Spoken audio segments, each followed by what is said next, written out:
The town of Ridgewood was a kind of place people often describe as untouched by time. Nestled between rolling hills and wide green fields, it was small, quiet, and comforting in its simplicity. Families had lived there for generations, and the rhythm of life was steady, predictable, and calm. Children rode their bicycles down tree-lined streets. Shopkeepers knew their customers by name, and the church bell that rang every Sunday morning was the loudest sound anyone usually heard. People prided themselves on safety. Doors were left unlocked at night, and windows were left open without worry. Outsiders often said Ridgewood was a sort of town where nothing bad ever happened. That was what made the events of one November morning so hard to believe. The day began like any other, with the mist rolling across the fields and neighbors greeting each other as they headed to wake. But by mid-morning, the silence was broken by the wailing of sirens echoing across Main Street. Police cars and an ambulance rushed toward a modest two-story home at the edge of town.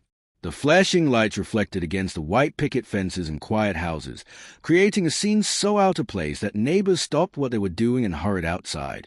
One by one, they gathered on the sidewalks, whispering nervously, their eyes fixed on the Patterson residence. Whispers grew louder as officers carried equipment inside the house.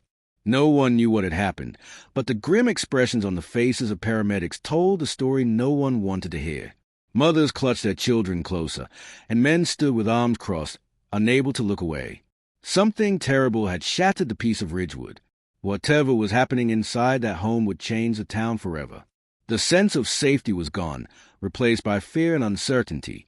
Inside the Patterson home, investigators were met with a chilling sight that would haunt them for years. The house itself was perfectly neat, almost too neat, as if someone had taken great care to leave everything in order. The living room lights were still on, casting a soft glow over the furniture. At first glance, nothing seemed disturbed. There were no broken windows, no overturned chairs, and no forced locks. It was the kind of quiet that made the discovery even more unsettling. On the floor lay Emma Patterson, a woman admired and loved throughout Ridgewood. She had spent years teaching children in the local school, known for her patience and kindness. Her lifeless body was positioned in a way that suggested no struggle had taken place, as though she had trusted the person who entered her home. This lack of resistance troubled investigators deeply. Whoever had done this was someone Emma likely knew well. The most puzzling detail, however, was not Emma herself but what was found nearby. Resting carefully on the coffee table was a single white feather. It was out of place, stark against the polished wood. The object appeared deliberate, almost staged, as if it had been left behind as a message. It wasn't a random trace. It carried meaning. The officers exchanged uneasy glances, aware that such a detail could not be ignored. Even stranger, nothing else in the house appeared missing. Jewelry was still in its box, wallets and cash were untouched, and electronics remained exactly where they belonged. It was clear the crime was not about theft. The feather turned the case into something more than just a tragic death. It was a puzzle, a signature, perhaps even a warning. What began as a shocking loss quickly transformed into the beginning of a mystery that would consume Ridgewood. The investigation quickly moved beyond the walls of the Patterson home, spreading into the quiet streets of Ridgewood. Detectives began piecing together Emma's final days, determined to uncover who could have wanted her dead. Their first focus was Daniel Patterson, her husband. His grief was visible, yet there was something in his demeanor that unsettled those watching him closely. He spoke of Emma with affection, but his eyes carried a nervous energy, and his hands trembled when officers asked routine questions. Neighbors reported that Daniel had grown distant in recent months, often leaving the house late at night without explanation. Some believed he was simply struggling under financial pressures, while others whispered of marital troubles. These rumors were enough to place him under suspicion, even if no evidence directly tied him to the crime. Attention soon turned elsewhere when investigators learned about Victor Hale, a name that immediately raised alarms. Victor was a former student of Emma's who had returned to Ridgewood after years away. His past was troubled, marked by disciplinary problems, erratic behavior, and a reputation for obsession. Witnesses reported seeing him wandering near the Patterson house just days before the tragedy, his presence raising unease among those who knew his history. What unsettled detectives most was a connection to the feather. Victor was known to raise pigeons in his backyard, and the idea of him leaving such a clue behind seemed plausible. The details seemed too perfect to ignore, painting him as the obvious suspect. Still, Questions lingered.